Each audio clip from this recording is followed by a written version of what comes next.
Вырезаем голубей, А зачем? чтобы клеить на окна. Белых голубей из бумаги Альбина вырезает сразу к двум акциям – «Голуби мира» и «Окна победы». Несмотря на юный возраст, девочка знает, что эти мероприятия – дань уважения солдатам, подарившим ей и всем нам мирное небо. Мы победили в войне, где выступали наши прабабушки и прадедушки.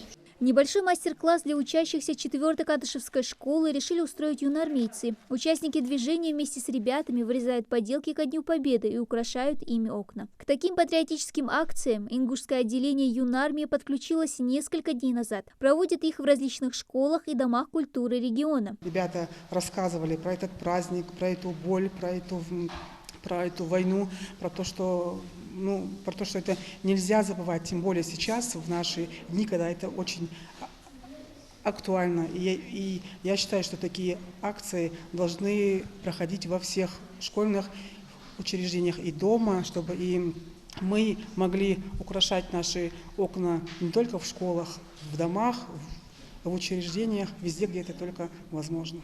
Белые шары, георгиевские ленты, наклейки с 9 мая. Окна к предстоящему празднику преображаются стараниями школьников. Потомки тех, кто отстоял свой дом, свою землю. Они помнят, кому обязаны мирной жизнью. Солдаты мая, слава вам навеки! От всей земли! Благодарим, солдаты, вас за жизнь, за детство, за весну, за тишину, за мирный дом, за мир, в котором мы живем. День Победы – это великий праздник.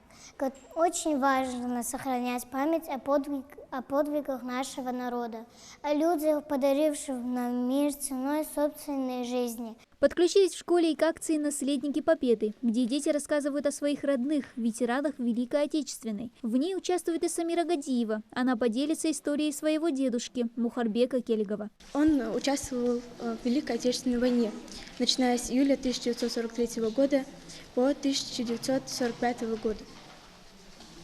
В Подмосковье его очень сильно ранили в голову, и он попал в больницу, в медпункт. После этого его наградили. У него было очень много наград. Такие всероссийские онлайн-акции проходят уже 3-й год подряд в связи с ограничением массовых мероприятий из-за коронавирусной инфекции. Через них родные и близкие ветеранов благодарят их за мир. Они продлятся до Дня Победы. Как и каждый год, уже 77 лет подряд, 9 мая, вся страна обязательно скажет те самые заветные 2 слова. Дана Плиева, Рамзан Зурабов, Новости 24.